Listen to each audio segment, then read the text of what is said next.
Assalamualaikum warahmatullahi wabarakatuh. Perkenalkan, nama saya Eka Sri Rahayu, NIM 2520101, lokal PTIK 2C, mata kuliah Perkembangan Peserta Didik. Baiklah, saya dari kelompok 7 akan menjelaskan materi tentang perkembangan proses dan keterampilan kognitif peserta didik. Baiklah, kita akan masuk kepada pembahasannya. Definisi perkembangan peserta didik. Perkembangan dapat diartikan sebagai perubahan yang progresif dan kontinu dalam diri individu mulai dari lahir hingga meninggal. Pengertian lain dari perkembangan adalah perubahan-perubahan yang dialami individu atau organisme menuju tingkat kedewasaannya atau tingkat kematangannya, yang berlangsung secara sistematis, progresif, dan berkesinambungan. Yang dimaksud dengan sistematis, progresif, dan berkesinambungan itu ialah satu, sistematis dapat berupa dalam perkembangan itu bersifat saling kebergantungan atau saling mempengaruhi antara bagian-bagian organisme. 2. Progresif berarti perubahan yang terjadi bersifat maju. 3. Berkesinambungan berarti perubahan yang bersifat maju, meningkat, dan mendalam. B. Proses perkembangan peserta didik. Secara umum, proses dapat diartikan sebagai runtutan perubahan yang terjadi dalam perkembangan sesuatu.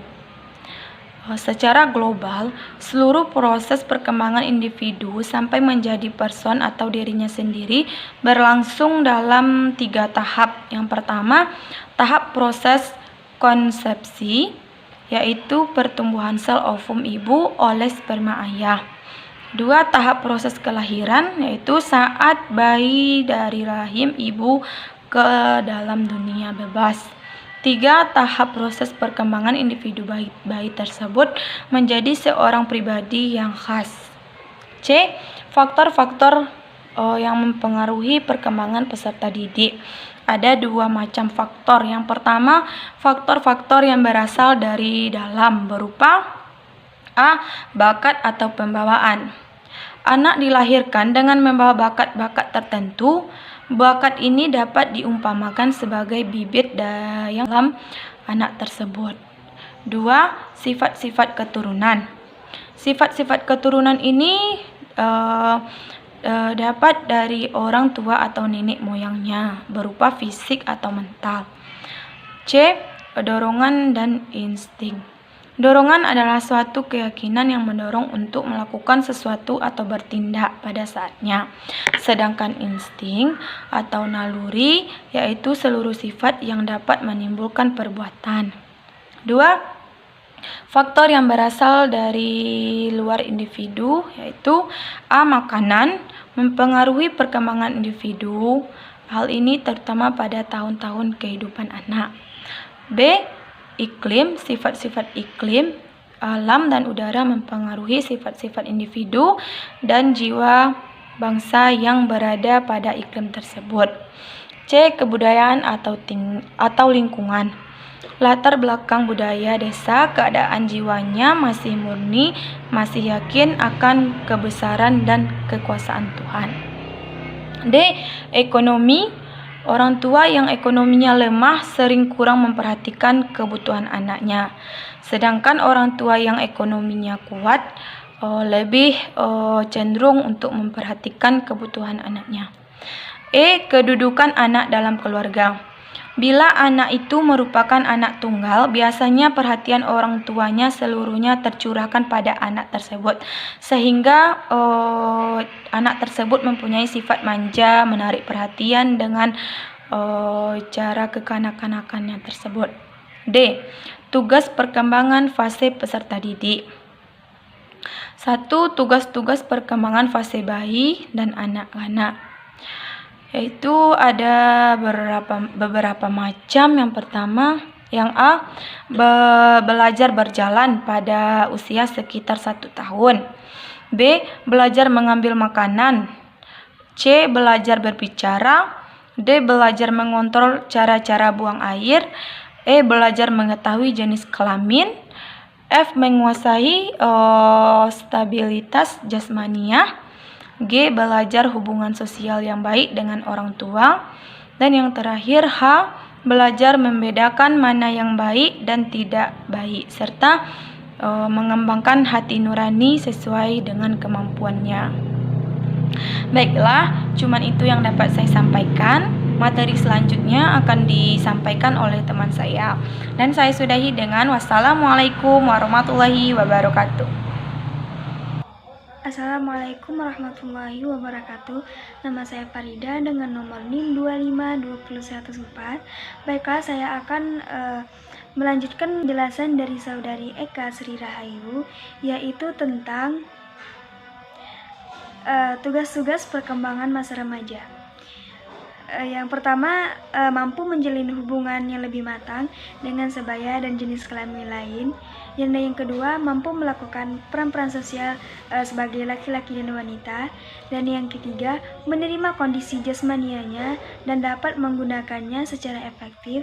Dan yang keempat, memiliki kepribadian diri sendiri dan emosional dari orang tua dan orang dewasa lainnya. Dan yang kelima, itu memiliki perasaan mampu berdiri sendiri dalam bidang ekonomi. Dan yang keenam, mampu memilih dan mempersiapkan untuk sesuatu pekerjaan. Dan yang ketujuh, belajar mempersiapkan diri untuk perkawinan, hidup, dan berkeluarga. Dan selanjutnya yaitu ada tugas-tugas perkembangan masa dewasa muda.